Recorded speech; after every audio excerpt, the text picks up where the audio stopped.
All right. Welcome to Live with the Rebirth Experience with Coach K, Charlena, Anita. Um, I'm going to tell you the topic, Charlena, after you finish. So just before we came on, Charlena was telling me that you just finished listening to whose book on Audible and what was it about? It was Bobby Brown, and it was titled Every Little Step. Was it in his And own voice? yes, he read the whole, I was shocked. He read the whole thing himself. Wow. Yeah, I Okay. was not All right. expecting that, which I was don't have, good. I let my Audible membership go, but Oh my gosh. So I've been walking to him over the past couple of weeks, and it was really good. I really, really, really enjoyed it. He started off from being born in New Jersey, I think it was he's from the Orchard East Park. Coast somewhere. Yeah. Yeah, Orchard Park. I think it was New Jersey, Boston, I think. Anyway, New Jersey, Boston. No, Whitney's from New Jersey. So I think it's Boston, Orchard Park. He was in a he grew up in the projects. Both of his parents were together. He Mm-hmm. has a became from a big family. He talked about, how he from a young child, he was like a performer. He liked to sing, he liked to dance.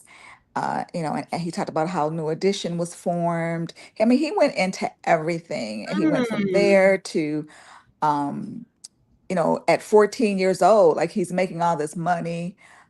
He talked about the group and how, he broke off from the group and became independent, and then his whole single lifestyle and how he got the bad boy image, and of course talked about having his first child and his relationship with Whitney, how they met, what their relationship was. He talked a lot about that. He just laid it all out there. He's had a rough life. I mean, losing two of his children, which Eddie Levert just lost his third child. Really. He's lost three children now. Both of his sons, of course, Gerald and I can't Right. I remember know the that, other Gerald. son. And his daughter just passed away from like lupus I think complications. I She's like heard that. 2 years old. Yeah, Yeah. So And what a this was sad. he finished this in 2016, I believe it was. So it was quite some time ago. Bobby did.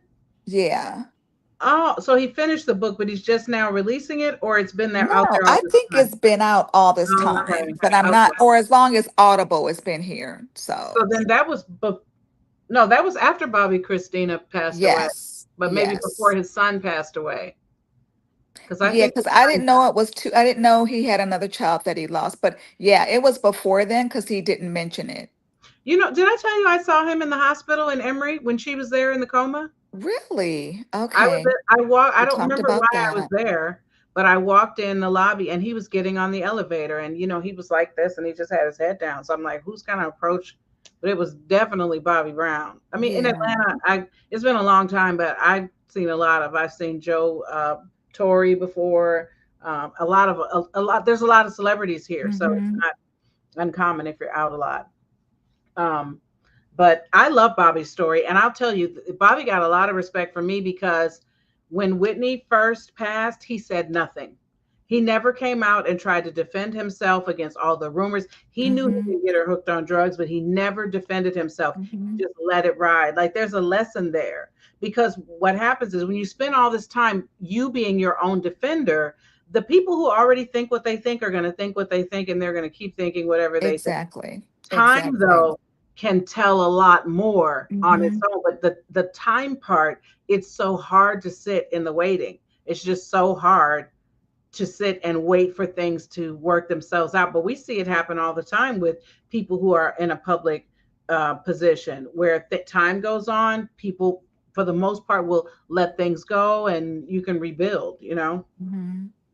Yeah, I mean, from where he ended the book, he seemed like he was on a good path, and just from what we've seen, him out there, performing. He's like an uncle. He's one of the uncles now, Hmm. and And we and I love would, Bobby, damn it. You can come, yeah, you can tease his yeah, dancing and say he's chubby. We don't care. He has yeah, survived. He is yes, thriving. Now he has a hmm, wonderful wife and his yeah, family. Like, family, yeah. man, I He's love me doing some great. Bobby. He's doing great. I think what turned it around for me was when I watched Being Bobby Brown. Yeah, that's That true. turned We that can't keep because blaming Bobby when we saw that Whitney was yeah, not right. because we all thought that I mean, I remember when they first started dating because I believed that Whitney was this princess Yeah, based on the the you know image that Clyde put out there. image that Clive put out there so that she could, be palatable and cross over and all of Mhm. that, right? So He she knew was she this was good. but this was my thought. I remember thinking of all the dudes that she could date, of all the dudes that she could date, and she chose to date and marry Bobby. I was like, there's a little more to her than what we see. And then when I saw Being Bobby Brown, and I was like, and all this time, we thought it was Bobby. It's really Whitney. So, But also, it was a toxic combination. Now, this is not what yeah. tonight's show is about, but we should talk about that at some point because when she did that Oprah interview, her last interview before she Yeah. passed away, she unpacked the marriage and that they got into an argument one day and he spit on her. I think what we need to acknowledge is that both people end up doing bad things. That there's Hmm. always a great or bad. I don't care what anybody says. There's Hmm. always one person that tipped the scale. And I think that she tipped the scale with the continued drug abuse that Bobby knew he had to get away. Yeah. And that's why he disconnected, even Yeah. though it looked a certain way to her. Right. And she may have felt abandoned, but we see that she continued on that same course, Hmm. which again is why you have to let time go. Did Bobby come out and do his own interview to counter what she said? You know, people on social media, one person says something and the other person comes right back. You know, Exactly. so Cardi B, they just did that with her ex-husband. They're back and forth. But Bobby just said, think what you Hmm. want about me. I'm going to be over here getting Exactly. healthy. And so Exactly. and I love that he has continued to honor her Hmm. even until now. And Hmm. so many husbands and wives too. People just can't do that once a Yeah. relationship is over. Yeah. Yeah. Well, this is our topic. What is it? It's called Don't Pass Your Monkey. Okay? Let me break down what this phrase means. Um, Like the I monkey don't on want your to say back? comments because the typing it will take over the audio. So I worked a job with a guy, a senior vice president that I worked for, that gave this phrase that I will be using forever and in the future. Don't pass your monkey means if you know it's your job to do something, do it. Don't pass Mm. it off to somebody else and then Hmm. just say, oh, and then you put more on somebody else's plate. And I think it's an epidemic because when I say this, I'm not just thinking of one scenario. I'm not even thinking at all about the situation that we talked about. It's just in general. And I am personally surrounded by this. I Mm. will put requests out for help from people who should be willing to help me with certain things. And for whatever reason, I can't do it or I'll do it, but you got to do this. When I don't, that's not the energy I give. Don't pass your monkey. Hmm. And I encountered it. I've encountered it in the workplace. I'm trying not to get too specific. When someone knows that they are responsible for something and they have been told that, but what I find is people they have a variety of tactics, by the way, to pass the monkey. They'll Hmm. just lay back. This is a big one, I think. It's the avoidant. I know that the trash needs to be taken out, but I'm just going to let it sit and hope someone else comes along to do it. And sometimes they do it intentionally, knowing you will get really tired of looking at that trash Hmm. and you might bitch a little bit, but you'll go ahead and take it out anyway. And then they don't have Hmm. to. They don't care Hmm. that you're fussing at them. I think sometimes we think that the fussing is going to accomplish something and they're not going to want to hear it, but they know you're going to do that. At the end of the day, though, did they have to take that trash out? Did they have to wash that dish? No, they will spend more energy, Charlena, trying to get you to do it than to just do it themselves. I don't understand this mentality. You don't get it either. That's why you look confused because we're givers. Give and give.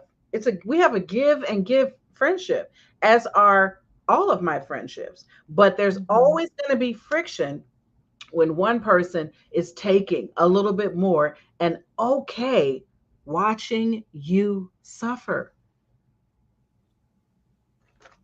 I agree. And watching you take on which is suffering, basically taking on the burden of whatever it is that they don't want to do. And I think there are some people who it's th- they feel like it almost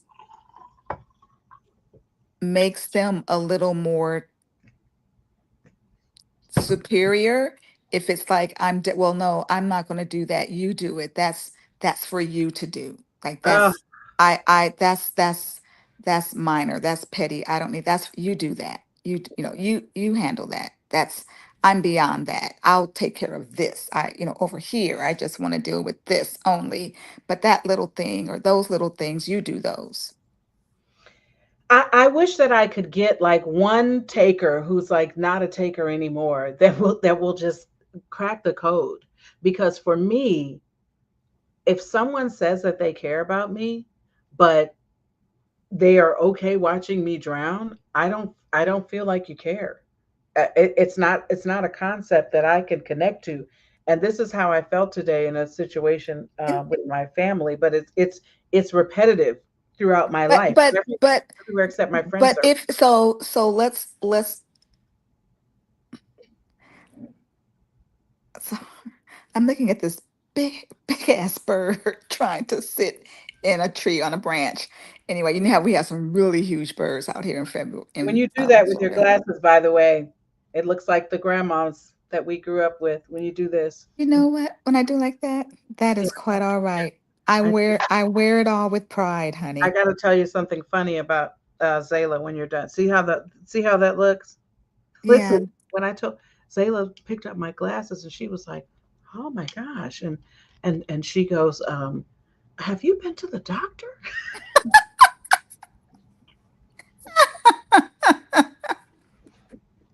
Just tell her, baby. I told my Just girlfriend, you should, when do we tell her about the chin hairs? Like, honey. Listen, tell I her, gotta roll baby. it out a little at Just a time. pray that you make it to 40.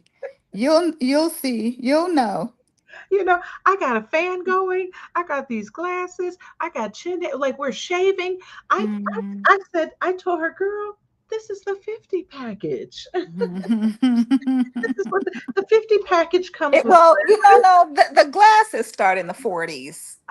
I didn't get them into my 50s. I was able to hold out. Okay. I told you how I got them. I felt like I was fine. I think it was delusional, but I kept thinking that something was wrong with me. And then when I was in Colorado with my birthday girlfriend, we share the same birthday. We were playing a board game at the table and I was doing like this and she didn't say a word. And listen to me, y'all. This is how you do it.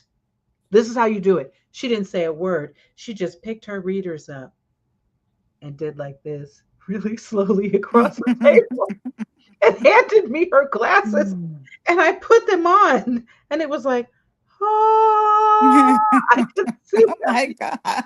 And I made an eye appointment when I got home. Oh, And honey, now I here can't I am. listen. If I take these things off, it's blurry. I can see you, I can see me, but I Yeah, can't read a daggone thing. I have to squint. It's what it is. I I'm not embrace quite it. there. I'm not all the way there yet, Mhm. but it is coming because if my eye will start twitching if I go too long without anything Hmm. on, and I Okay. can't sit on the computer. Like I can do it when we're just talking here. I don't always have to have them, but if I'm doing any level of work, email, I can see it, but it Okay. almost like I don't want to say it hurts, but it is a strain, and I know it's not good for my eyes to strain them like that. So Okay, so I want to get back to the yeah, whole let's get back to taker thing. So I was going to make takers, a point. the takers. Like, If you're a taker, I hope you're listening and willing to change. You're draining the people. You're but draining the people around you. But you know what? I don't think that takers necessarily see themselves as takers. They think they need it, and they also think a lot of them. I think that they're in a temporary situation. I'm guessing because I've never been a taker, but I think that they feel like it's just this one little thing. I just need a little bit of help right now. Da, da, da, da. They don't see their own patterns in their relationships that they are not predominantly the giver, and some of them are takers because they're scared to be givers because they feel like they'll be taken advantage of. Okay. You know. And some people are takers well, there are people who believe that they're givers, but they are situational givers. Ooh, and conditional, Condition, situational yeah, and and conditional. condition, yeah, yeah, yeah. But explain that though. What do you mean by situational? Now I feel Uh, like. these classes. I think sometimes there are people who are very giving if it benefits them. Mm, Maybe it's they believe that they're going to get something back. It's mm. the specific person who's in their life right now. They're very giving and generous to that person. There are people who are giving, who give and do because it makes them look good or it makes them uh, feel good, but not in a from a place of generosity, but more of a stroking their ego. Well, yeah, I did such and such and such and such. So I think that's what motivates some people. I they're afraid of free will giving. But you know what? I think it's tied back to a scarcity lack mentality. There isn't enough to go around. They I have to hoard my time, my gifts, or whatever. There isn't enough to go around. I won't have enough of whatever it is if I am too giving over here. And also tied with the not wanting to be taken advantage of. So you're over protective. And Mhm. then sometimes, especially in one situation I have in my mind, I think people just don't want to do it. They just, whatever it is you're asking for or you need or whatever monkey it is that they're passing, it's because they just don't want to do it.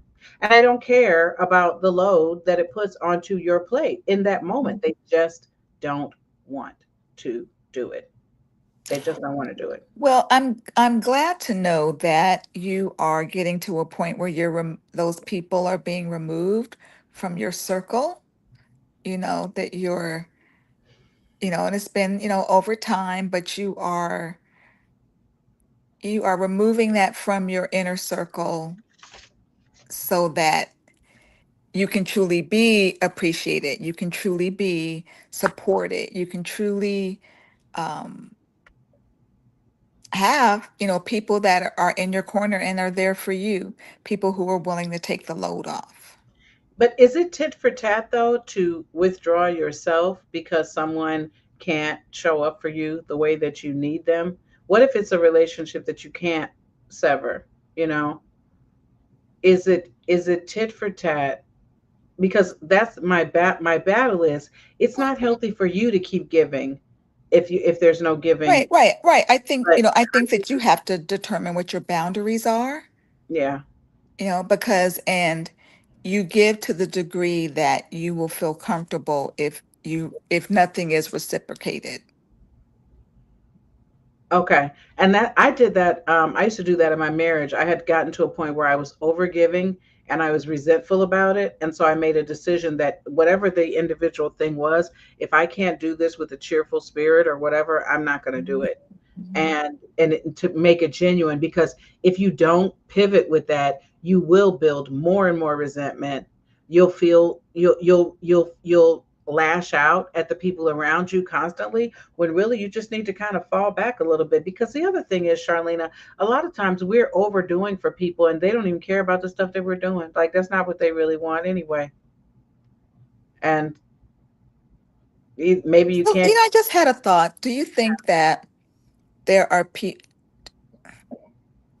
do you think that everybody has the ability to be a giver in a particular relationship? Because Mm, I do. you do. But Well, let me back up. Let me back up. I think most people have that ability. I don't think so. I think you have different types of givers. I think you have people who are just naturally giving, right? They're just naturally giving. But then I think sometimes certain relationships may not allow you to express that part of you. Listen, I'll be transparent and speak transparently. Like in my first marriage, I don't think someone would say I was a taker, but I definitely didn't freely give to the extent that maybe I should have, based mhm, on that was my marriage and that was my relationship. mhm. But I think I believe that part of the reason why that didn't happen was because of that relationship, meaning what that person was to me. So as a result of that, Yeah. I wasn't I I wasn't able to freely give of what would have come naturally.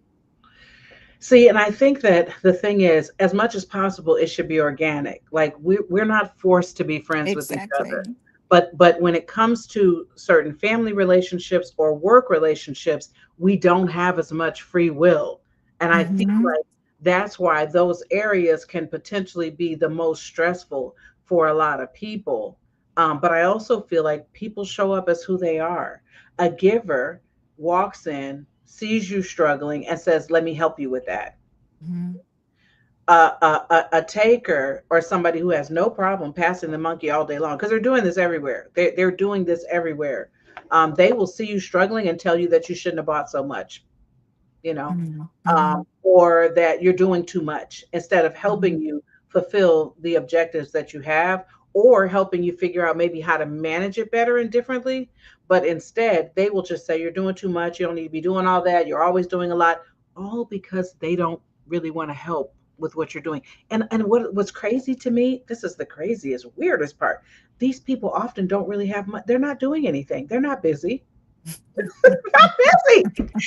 You think you know who I'm talking about? I'm literally every name that's in my mind, including in a professional setting. They all are the same way. Their goal is to get through life doing as Doing as little as as possible. possible, not either not realizing or not caring that their choice to do less directly takes and puts on somebody else's plate, and they don't care how full your plate is.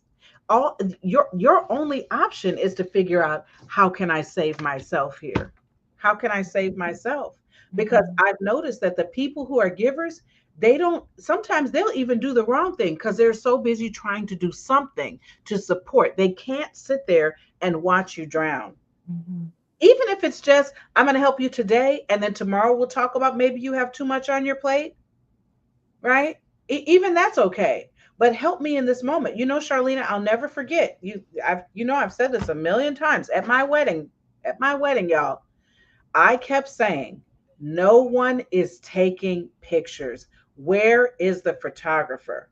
The pictures that need to happen for the memories or whatever, it was not happening. And literally everyone else around me kept just saying, calm down, calm down. Everything is going to be fine. Calm down. Charlena was the only person who said, "What do you mean they're not taking? I need everyone to line up.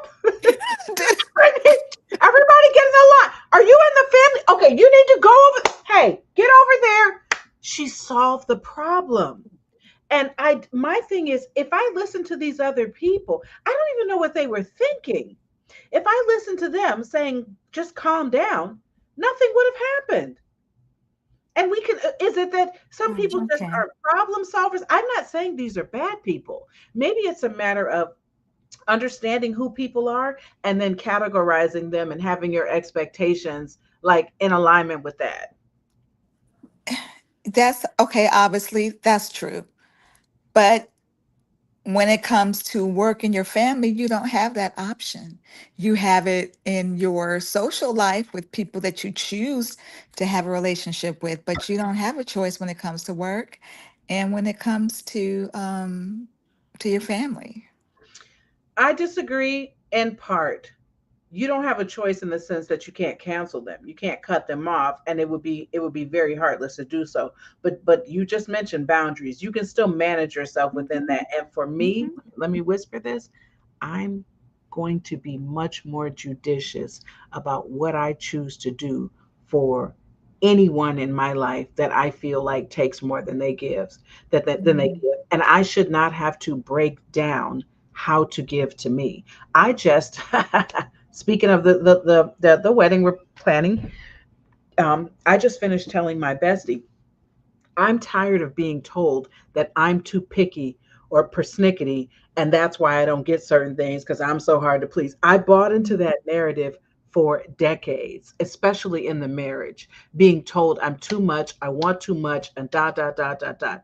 I told her, I said, I just sat with Charlena as she told me, move the on up to this line, move this over here. Someone else would have thought this is perfectly fine as is. Mhm. She has a right to get it the way she wants it.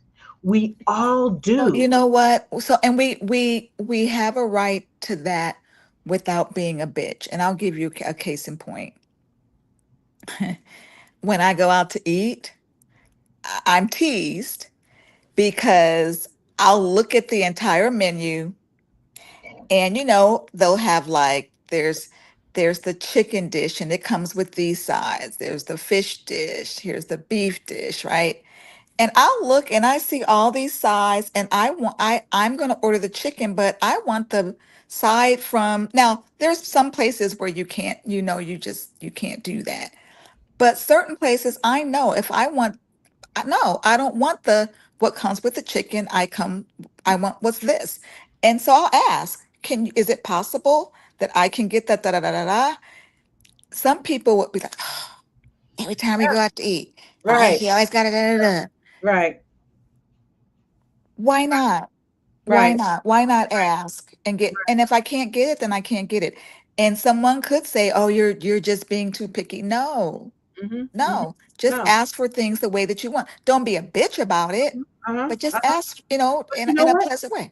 I bet you if we if we were able to pull back and examine most of the some of the people, not I shouldn't even say most, who would argue against you with that, is because they Mhm. don't advocate for themselves and so they don't think you should either. There's I like they're not I you they agree. don't know how to get what they want. They don't know how to ask for what they want, so they want you to quit. Because Hmm. I was on the opposite end of you. I don't want to make a fuss. I don't want to be a bother. And I made a decision. I probably just as soon as January. If I don't like something, I'm sending it back. If I don't want something, I'm going to say I don't want that. If you give me something and it's not my preference and I know you're going to be gifting me things regularly, I would do you a disservice Hmm. not to say I need it. I like red instead of blue. Hmm. But Hmm. before, I just had this running narrative in my mind that that would make me difficult because I was already being told that even though I was settling, settling, settling, settling, settling, it was still, what it is I'm not in your price range as a friend, as a colleague, as a lover. If you don't want to tailor to what I'm asking for, then there's no alignment I because think so. that's what I I th- give. yeah, well, I think it comes down to the respect and love that the person has for you. There's a caring that they want to make you happy, and there's a respect for what you like, the way, oh, she likes this to be this way. May not be the way I would want it, but she wants it this way. And I respect that as being her desire. And I Hmm. have the ability to do that. So I'm going to go ahead and do that. I think that it comes from a love and respect for the person and wanting to having a respect for just their own personal preferences, tastes, desires, and a caring for wanting to make them happy. It's not that complicated. I don't think. No, but that's the thing. I think that it seems easy to us, but is it incredibly hard for other people and we just don't have an understanding of that? I just No, I think there are a lot of people that are like that. There are a lot of people. There are a lot of people out there who respect and understand. So you know what? You said you were way on the other spectrum from me, but I'm glad that you're moving into the light. I'll call it. And I'm start done. and Baby, yeah, and start asking for what you want. And I'll just say, like even like my friends, you and Jackie are the funniest ones. Well, Wanda too. You guys know how I am. And stir the beans with love. I mean, figure it out. You better You figure out you what guys, that means. right? You guys know how I am, and I've seen every one of you make the effort to, okay, we know she wants this way, so we're gonna do it this way. But and I think it's for several reasons, because you love and respect me, but I think it's also because you see that you know that you would get the same thing from me. If you're saying I want it this way, or I want it da da da da da da, da, you're going to get that from me. And I think that for you, there's no reason to no longer ask for and advocate for what you want, and allow the giver to reveal themselves. So I think that if you had been that person before, I don't if you had been the person before that was advocating for yourself, there is no way that you would be drawn to um a taker. Like, I don't think that that could happen for you at this juncture in your life, because you are going to stand up for what you want. And number one, you're not going to accept someone who doesn't have the love and respect for you to honor that. And I think also that it's going to turn you off. It's going to turn them off too, Mm-hmm. because they're not going to be able to meet that expectation. And I think the other thing is that is accurate. I've just learned too that, and I shared this with your other daughter. We call her mom, even though she's nowhere near old enough to be our mom. I have learned both the importance and the high price of not showing up as yourself from the beginning. That Mm. other person deserves to know who you are, what you require, and what you want at the beginning. But That even if he doesn't want to bring all of himself right away, or it could be a girlfriend, whoever, I want you to know up front. And I've been working on my voice in little ways. And I want to get to your point because we're going to run out of time. But like for example, somebody that I know, I don't even want to get too specific, has no problem stating their preferences. This is just a friend in my hiking circle. And I really struggle because I'm still coming out of this people pleaser thing. And I Mhm. finally said, well, this is my preference. I like it this way. Nobody has to do it. I just like it like this. That was hard for me, like to open my mouth. Mhm. And I'm practicing advocating for myself. This is what I like. I don't care if other people don't like it. This is the way I like it, the way I want it. And there's nothing prideful about that. You're not Mhm. doing anything wrong. You have a right to have what you desire. But what'll happen is if you don't catch this early, you'll watch other people getting what they want and then you become a hater or you're jealous Mhm. or whatever. When you're not jealous of what they're receiving, you're jealous of their voice. You're jealous of the fact that you can't speak up and ask for what you want. And so you want Mhm. you're You mad at want to other quiet, right? You want to silence their voice. people. Yeah, Yeah. Charlena, the other thing I wanted to say, I want you to speak to is I realized that I thought being high maintenance was a bad thing because so many men in particular were gaslighting women, wanting Mhm. them to be, Mhm. if we break this down, they want you to be lower maintenance so Because they it's can easier give for less. them. Yes, because it's Yes. easier for them. The problem is there's no prize for that. There's no prize. I want everybody to know you have a better chance of getting a prize in a Cracker Jack box, even in 2025, than being low maintenance. Now, if you're already just naturally low maintenance, that's fine. We're not even talking about you. We're talking about the woman who was, this is me. I would start off in a relationship. I want to look like I'm not a lot of maintenance because I've been told this is how I get him to keep me, even though really I never cared about being single or not. But because society told me that was a bad thing, and then being high maintenance is a bad thing, next thing you know, I have no standards. There's no price really. There's no high cost to Mhm. date me. Mhm. Um, I'm gonna stay even if you do certain things. It was just Mhm. ridiculous. And it wasn't until I went through the second relationship after the marriage that I realized I don't get anything for not having a standard and having certain requirements. And Mhm. I better thank God that I wasn't treated worse. But I felt like, oh, I'm gonna say my standard, then they'll leave. here's the door. I mean, Yeah. Let him go. Let him go.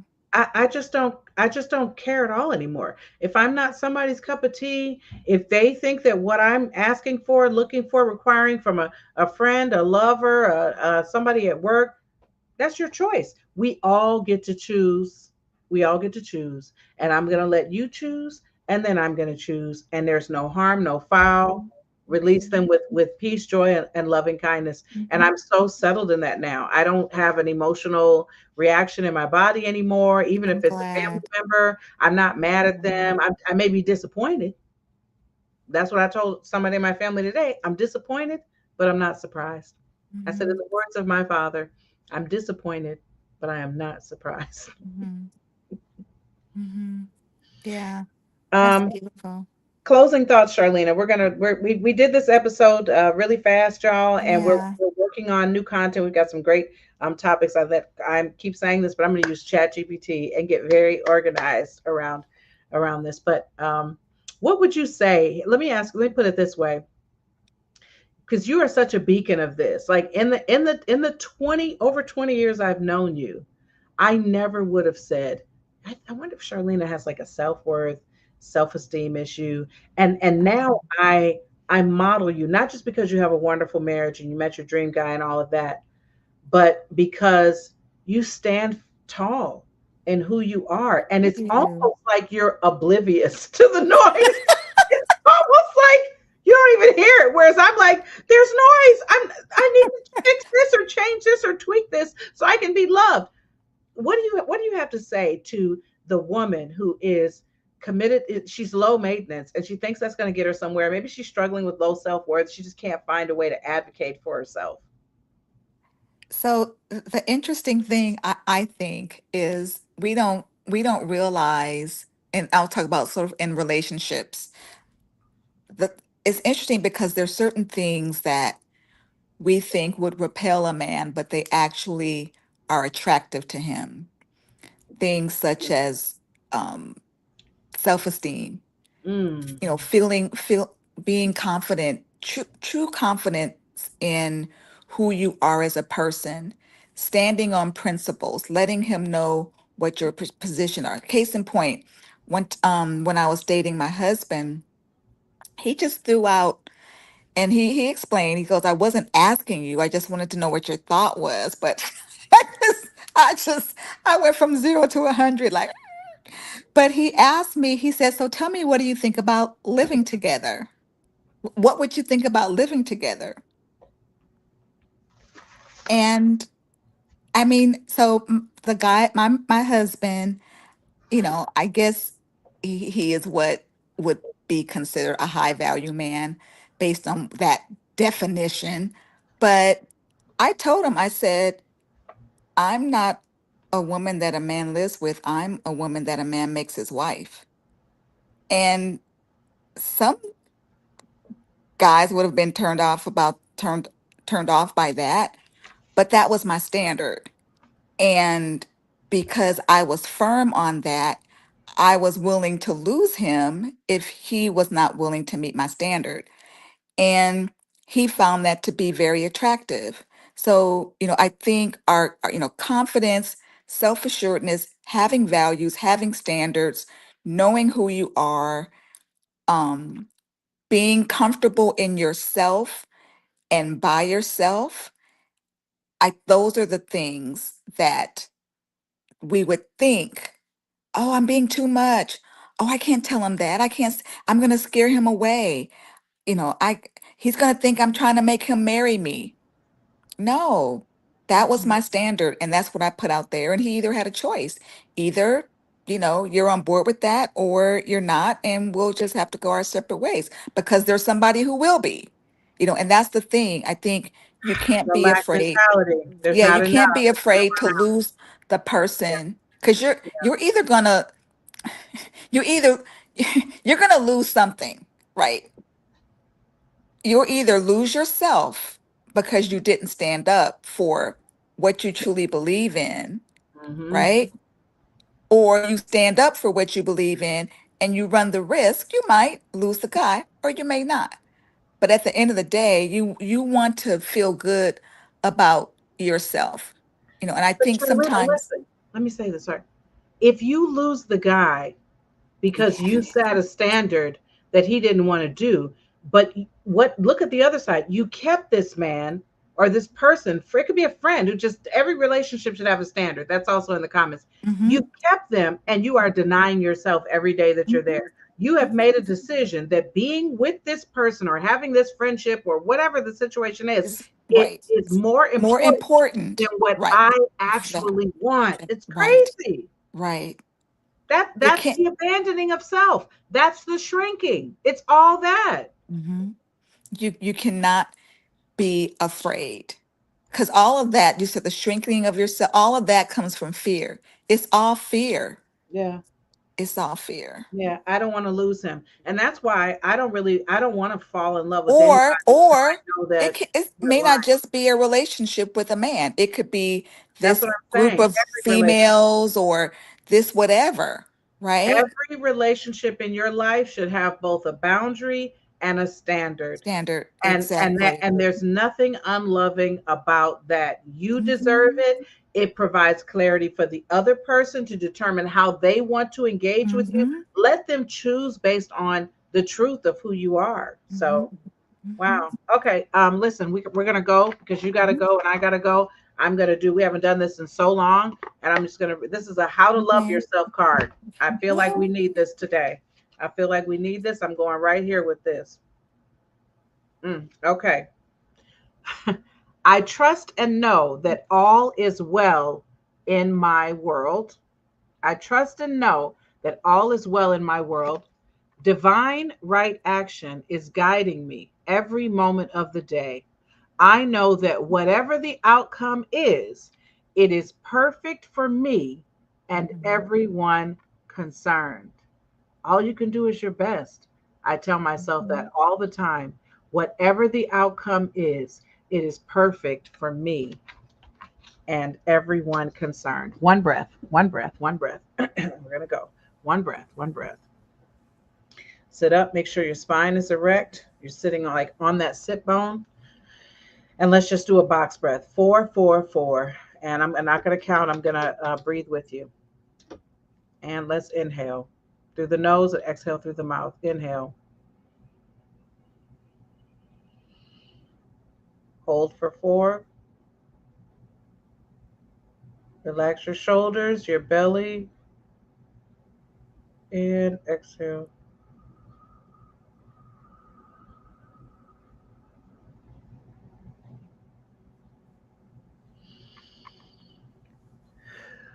All right, come back to the Okay. space, everyone. I know we rushed that episode, but honestly, go back to the beginning and watch it. And if you are a people pleaser, if you have the disease to please, approval addiction, you're always worried about what everybody else, people are taking from you, just sit with this a little bit longer and really start asking yourself some hard questions. Or if you're taking from others. I don't have anything to say to the takers because I don't think they can be saved. That's like a whole nother, I just don't. I think they're very committed to exactly what they're doing and they figure out they will spend more energy trying to make that work for them. They don't want to be a giver because they know it means they have to actually do something. So if you're a taker, I mean that all the way. Oh, all righty, darling. All Love right. you. Love you Thank so you for much. anyone who joined us. You have given me so much, and I am so crazy about you, girl. I am so absolutely nuts about you. I will change this wedding invitation 12 million times if you need me to, but it's already paid for. It's coming in the mail, so it's done. Thank you. I love you. Love you, honey. Okay, Bye. bye.